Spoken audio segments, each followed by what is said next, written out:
ஓம் சைராம், ஜெய் சைராம். என் அன்பின் பிரியமே, உன்னை நம்பி வருபவர்கள் யாராக இருந்தாலும் மனப்பூர்வமாக உதவி செய்.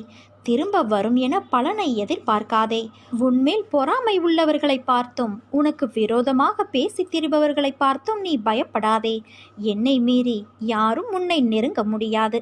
இந்த உலகமே ஒன்று திரண்டு உனக்கு எதிராக துன்பம் இழைக்க முயற்சி செய்தாலும் உன் தந்தையான நான் உனக்கென எழுதியது மட்டும்தான் உன்னை வந்து சேரும் என்பதை நீ உறுதியாக நம்பு.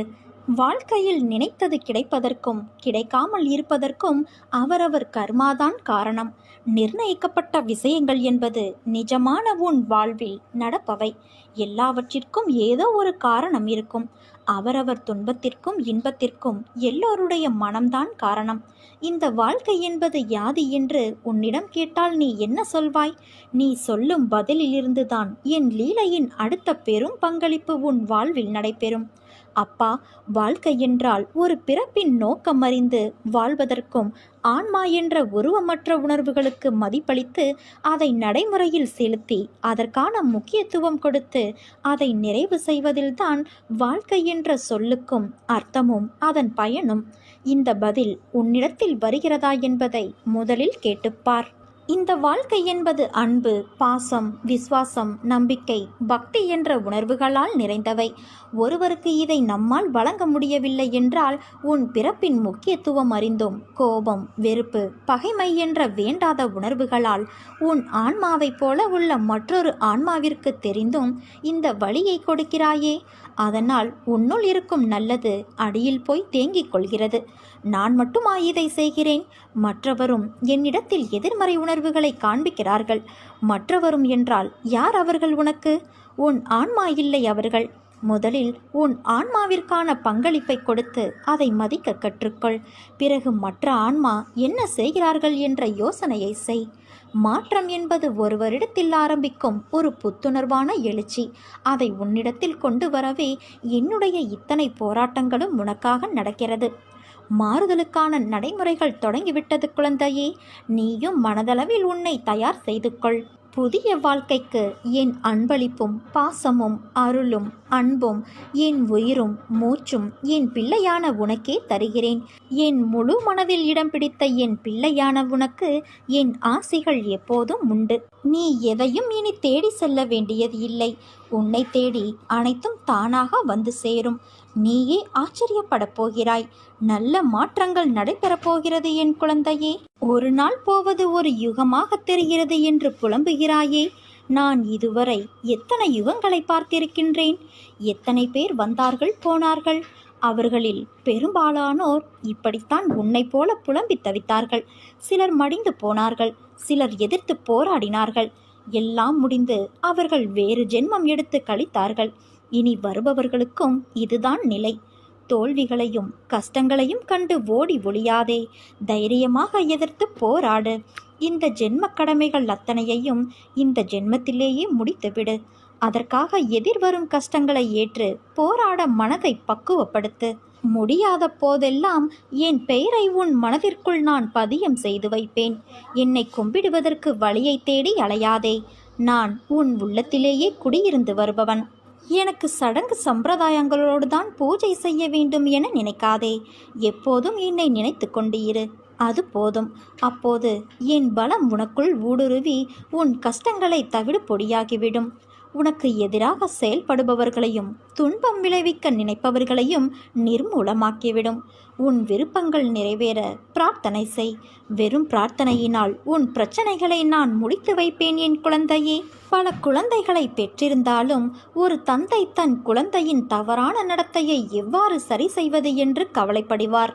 அவர் தன் குழந்தையின் மோசமான நடத்தையை சரி செய்ய போராடுகிறார்.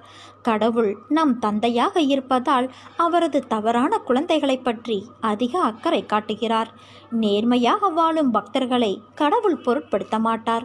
அவருடைய வார்த்தைக்கு கட்டுப்படுவார். தம்மிடமிருந்து விலகியவர்களையும் கெட்ட நடத்தையால் கெடுக்கப்பட்டவர்களையும் அவர் எப்போதும் நினைப்பார். அவர்களை அவர் கைவிட மாட்டார்.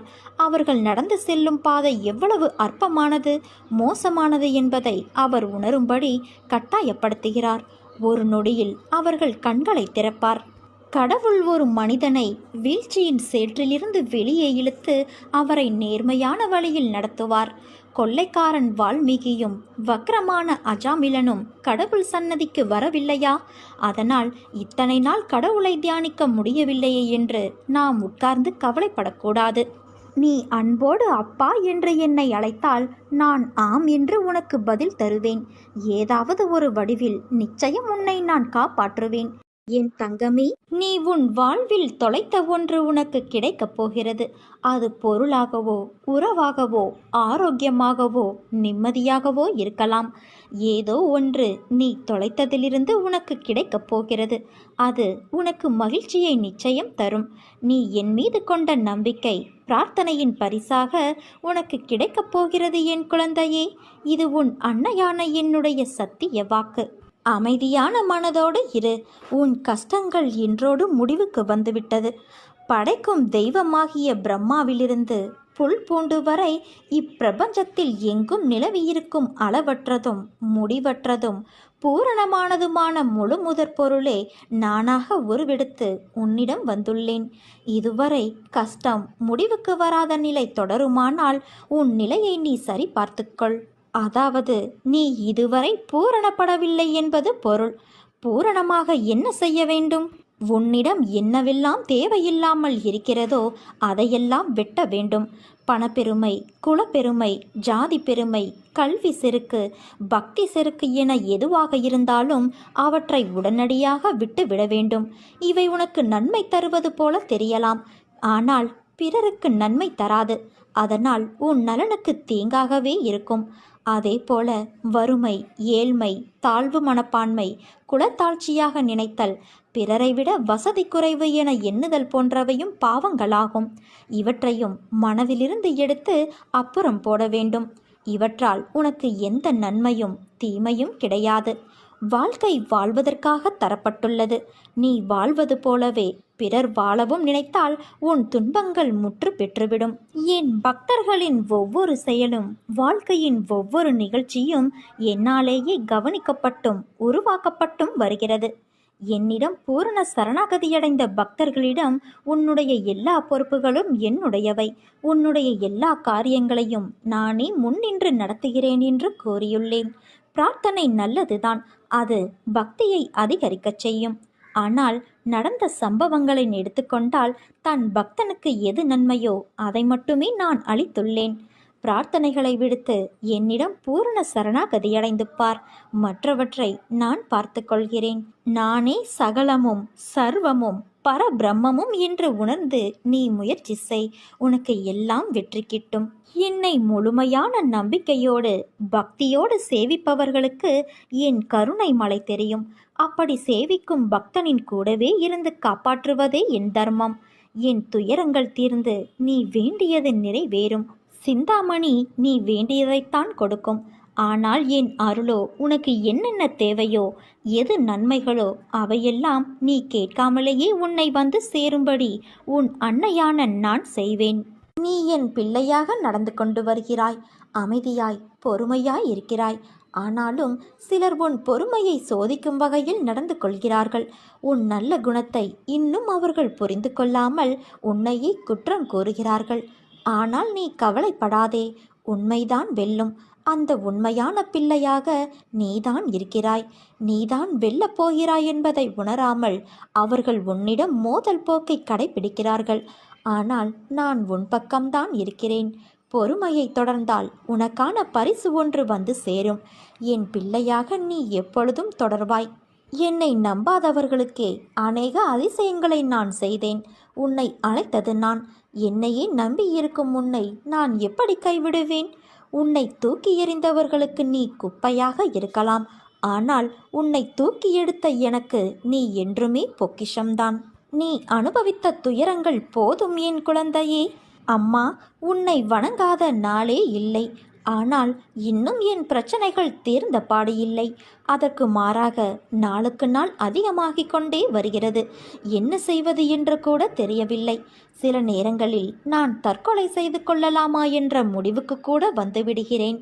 இன்றோ நாளையோ நீங்கள் எப்படியாவது காப்பாற்றுவீர்கள் என்ற நம்பிக்கையில் என் முடிவை தினமும் தள்ளி போட்டுக்கொண்டே இருக்கிறேன். ஆனால் முடிவு வரவில்லை. நீ இப்படித்தானே புலம்புகிறாய்? முதலில் ஒன்றை புரிந்து கொள். உனக்கு எந்த அளவுக்கு உன் மீது நம்பிக்கை இருக்கிறதோ அந்த அளவுக்குத்தான் உனக்கு கிடைக்கின்ற பலனும் இருக்கும் என்பதை நினைவில் வைத்துக்கொள். செய்த புண்ணிய பாவத்திற்கு ஏற்ப நீ கர்மாவை அனுபவிக்கின்றாய். இப்போது அனுபவிக்கும் கஷ்டத்தை தாங்காமல் தவிக்கின்றாய். ஆனால் உன் துயரத்தில் பெரும் பகுதியை என் குழந்தைக்காக நான் அனுபவித்து கொண்டு இருக்கிறேன். மனதை அமைதியாக வைத்துக்கொள். உன் மனதில் எந்தவிதமான குழப்பங்களையும் அனுமதிக்காதே. இந்த நிலை வெகு விரைவில் மாறி உனக்கு வெற்றி கிட்டும். நான் கூறியது எதுவும் உன் வாழ்வில் நடக்காமல் இருக்காது. உன் உழைப்பு, அன்பு, மதிப்பு தெரியாத மனித மிருகங்கள் மத்தியில் அகப்பட்டு தவிக்கின்றாய். கவலை வேண்டாம். அங்கும் நான் உன்னோடு தான் இருக்கிறேன். நீ உன்னுடைய கடமையை செய். உன் உள்ளத்தில் எப்போது குழப்பம் வந்தாலும் நான் உள்ளிருக்கிறேன் என்பதை நினைத்துக்கொள். உன் குழப்பம் அனைத்தும் தீரும் காலம் வந்துவிட்டது. இனி வரப்போகும் காலம் உனக்கு ஜெயத்தை மட்டுமே கொடுக்கப் போகிறது. நீ சந்தோஷமாக இருப்பாய். இனி காலம் எல்லாம் மகிழ்ச்சியாக இருக்கும். உன் குழப்பங்கள் எல்லாம் தீரும். உன் வாழ்வில் நடைபெறுவது எல்லாம் உன் நன்மைக்காக மட்டுமே நடக்கிறது. புதிய அத்தியாயம் உன் வாழ்வில் விரைவில் நடைபெறும். காத்து கொண்டு இரு. உனக்கு பிடித்த ஒன்றை உன் அன்னையான நான் உனக்கு தரப்போகிறேன். என் தங்கமே, துவண்டு போகும் சமயத்தில் யாரும் துணை இல்லை என்று கலங்காதே. உனக்காக ஏதோ ஒரு உருவில் உன்னோடு துணையாக நான் வருவேன். என்னால் தேர்ந்தெடுக்கப்பட்ட குழந்தை நீ. நிராகரிப்புகளை கண்டு கலங்காதே. உலகமே நிராகரித்தாலும் அம்மா நான் உன்னை ஒருபோதும் கைவிட மாட்டேன். நிர்கதியாய் நிற்கிறேனே என்று மனம் வருந்தாதே. உன் கரம் பற்ற நான் இருக்கும் பொழுது நீ எங்கனம் வீழ்வாய்? உன் வாழ்க்கை சக்கரத்தை சுழற்றுபவள் உன் அன்னையான நான் அல்லவா? உன் வாழ்க்கையில் நடக்கின்ற அனைத்தும் சூறாவளி காற்று போல உன்னை பந்தாடுகிறது என்ற உன் கதறல் என் காதில் எப்படி விழாமல் இருக்கும் சொல்? உன்னை விட்டு உன் அன்னையான நான் எங்கே போவேன்? என் பிள்ளையின் இதயத்தில்தான் என் உயிர் வாழ்கிறது. அப்படி இருக்கையில் நான் எப்படி வெளியேறுவேன்?